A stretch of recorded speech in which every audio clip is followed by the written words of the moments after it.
when someone's looking for a coach, what are some of the biggest mistakes they make when choosing a coach? It's a great question. There's a lot of variety. Yeah. So there's a few things, like if you take a couple steps back and we look at like what how are people marketing themselves, right? Like there's a few ways really. You've got people that just, like myself, I don't know what label I would put on that necessarily, but a lot of my stuff's pretty straightforward. Like I post you know, client stuff online, a lot of information. If you notice, I don't sensationalize things, right? Mm-hmm. That's not really my go. That's not my personality, and that's not how I work with my clients. I'm not a hype machine. I encourage people, like you know what I mean. I'm encouraging of my clients, and Oh, definitely. yes, and I support them, but I'm not a hype machine. So personally, I don't want to attract people that are overly sensationalistic and are, into that hype machine, because we're probably just not going to jive, Yeah. right? So really, I think that when you're attracted to something, it's because it's a reflection of your personality, right? Yeah. For better or for worse. Like sometimes it's a good thing and sometimes it's a bad thing. A lot of it's confirmation bias. Like people are going to like look for what they already want, right? Mm-hmm. They might ask two or three coaches and they're like, well, this one answered the question the way I would have answered the question. I choose them, rather than like, oh, this Yeah. person was honest with me, I should probably choose them, right? Definitely. I've seen that way too much. So like confirmation, to answer your question, confirmation bias is of course a problem when trying to select coaches. That's something that you should probably not use when you're vetting people.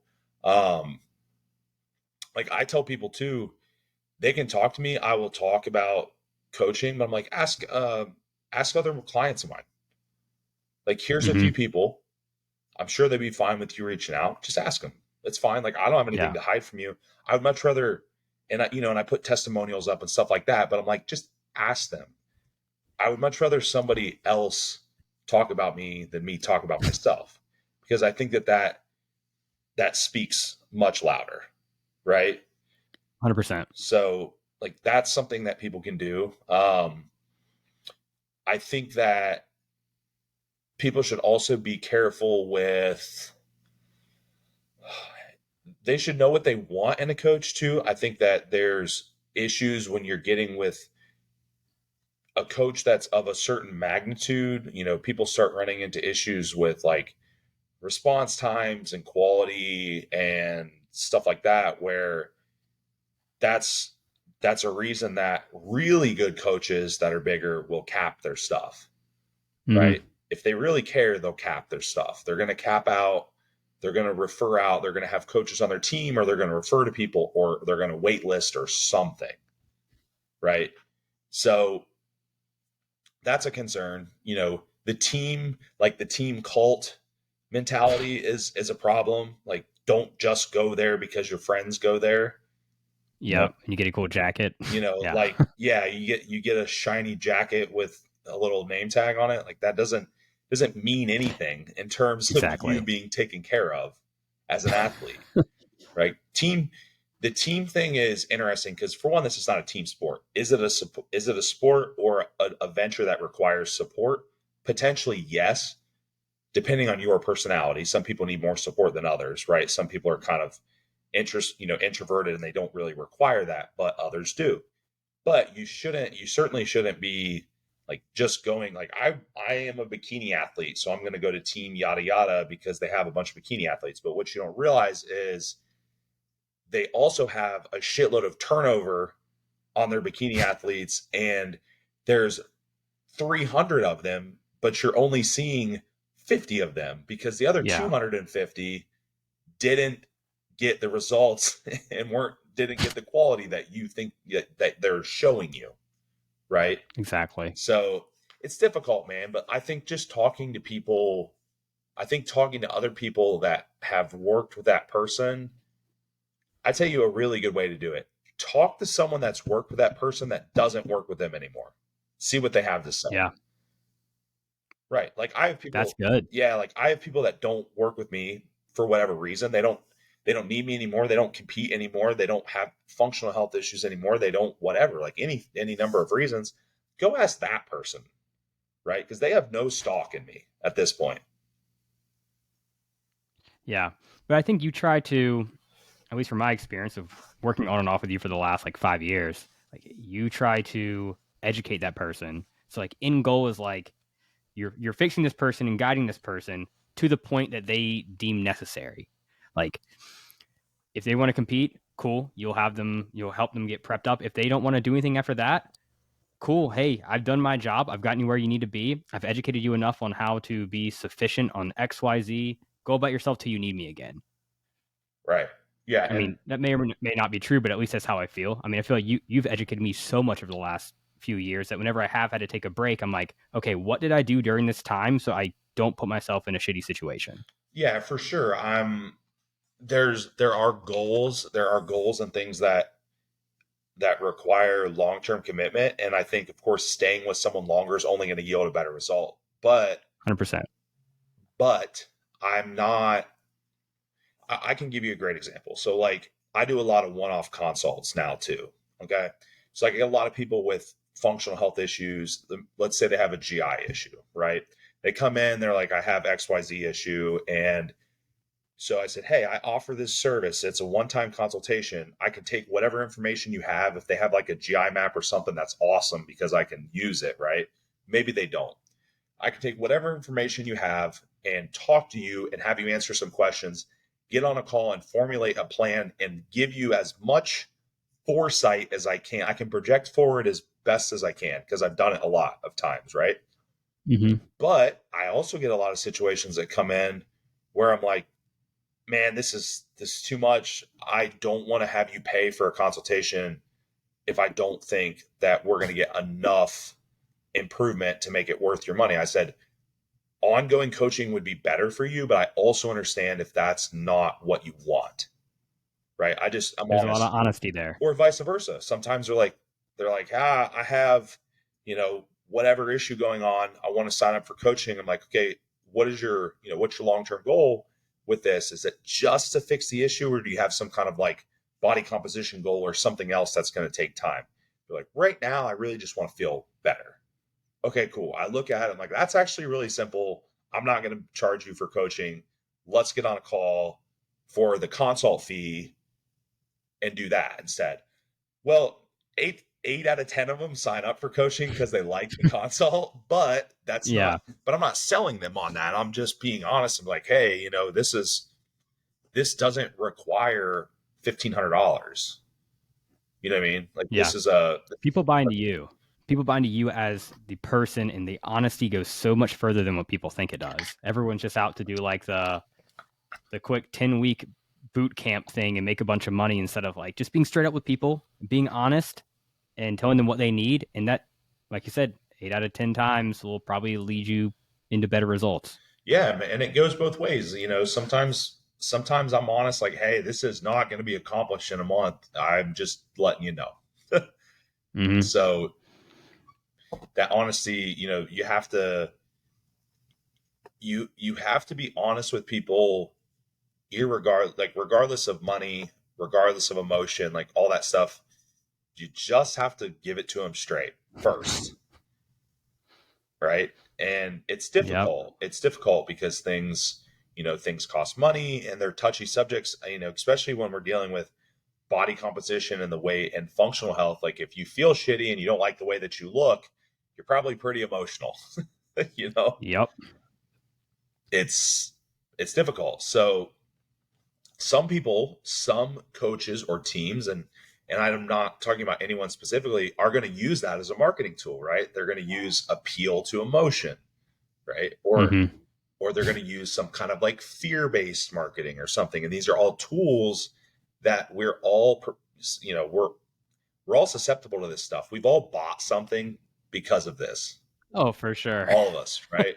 So coaching's no different, and it's really easy to do it with coaching because we're dealing with the way people look and the way that they feel and like and all this stuff. So of course they can use these marketing tools, but what happens? They come in, person signs up purely on emotional, some emotional, decision making, right? They don't stick around. They don't really have, they don't really have any intention of following through. They don't renew with the coach. They don't. So it's not. I've literally told people sometimes where they're coming in, they're super hyped, and they've got like a really big problem in front of them. Like I know it's big. They don't understand how big it is. I said, hey, this is what I see. This is what it would probably entail. This is like, these are the options in terms of like cost and stuff. This is what I can do. Come back to me in like 2 days and tell me.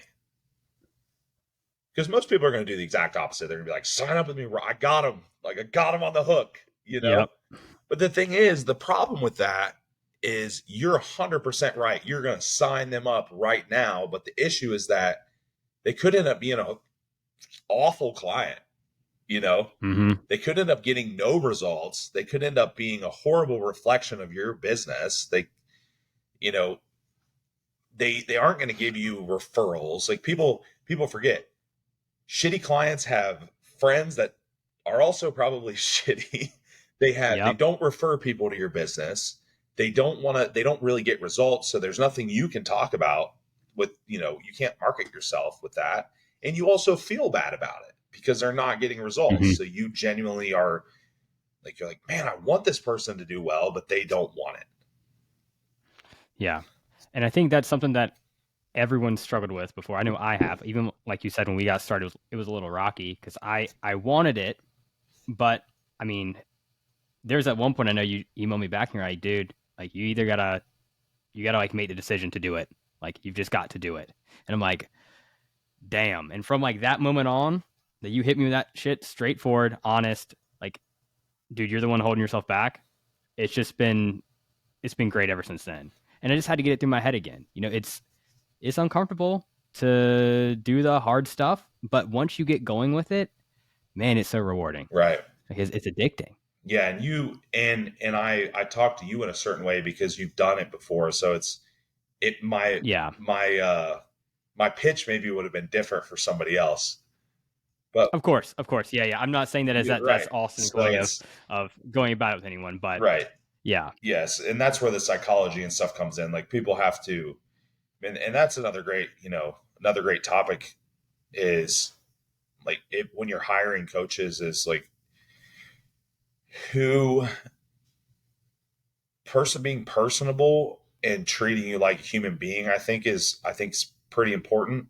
Um, some people are very robotic, so that doesn't really, it's not as important to them. And I'm also not saying that the coach should be your pen pal and like message you back and forth all day. Yeah. Like that's not what I'm talking about. But what I mean is that you still have a voice. Like, so for example, I have clients that are great clients. They communicate really efficiently and easily and stuff. And they, every once in a while, they have a question or a concern or something comes up. And they would tell me that before, if they said any of those things, they would just get lit up by whoever they were working with. Really? Right. Like it's, blaming them, gaslighting and blaming and all this stuff. I'm like, Mm-hmm. no, well that, and I know these people's personality. Like, I don't think that that's the case. Right. So, um, you definitely want to work with somebody that can hear you if you need heard. If you're just, if you're just making excuses all the time, that's kind of a different thing. But there are genuinely Yeah. concerns sometimes. Like I've had people just afraid to ask questions because they couldn't It's ask them. amazing how they get Like conditioned. they couldn't ask them before, you know? Yeah. Like what? How do you think you can like negate that? I mean, obviously going to a good coach, but is that just you think as simple as asking? I think I mean, that kind of sums up a lot. Asking a previous client or a current client of all these questions. Hey, do you feel comfortable talking about this? Can you ask questions? How do they speak to you whenever you mess up? Like, do they talk down to you? Like, Right. are there any other ways other than you think directly asking a client to kind of get to know who does what? Um, I mean, that's probably, I think, probably the most efficient way. But I think that I think you should be able to tell when you speak to the coach, even when you're just like emailing them or inquiring with them, is, how do they talk to you? Like, what things are they asking you first? So, for example, first thing that I do, and I'm not saying people have to do this, like everyone can do shit however they want to do it, but like the first thing I'm doing is I'm getting information from the person. I'll have them fill out a consult form, ask them some questions. Sometimes maybe I'll go back and forth a couple times before I send the consult, because I want to just make sure I know what I'm hearing, right? Mm-hmm. And so what am I not doing? The first thing is I'm not being like, here's all my packages, check it out, right? Because for one, like I don't even know if we'll be a good fit, and I don't know what their issues are. I don't really know how to give them feedback yet. So I think if a person takes your information and hears you first, that's a good sign. I think it's a pretty good sign that they weren't immediately going car salesman on you and trying to sell you something before you change your mind. Yeah. Right? Because that's kind of goes back to what I said earlier. Is like they're going to sell it to you right now before you change your mind. Mm-hmm.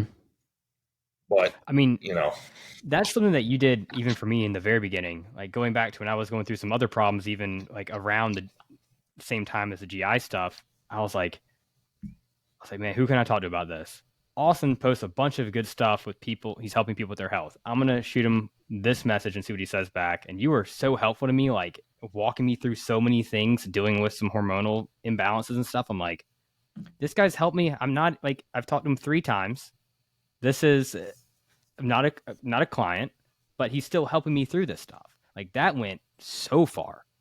And that, I think that was just you being personal and you caring, which is a goes back to how does someone respond to you when you ask questions. yeah, yeah, and of course, like I understand people are busy, and it's not you can't just sit and chit chat all day. And there's definitely a difference between like you asking me a question and somebody just trying to milk me for a bunch of Yeah. free stuff.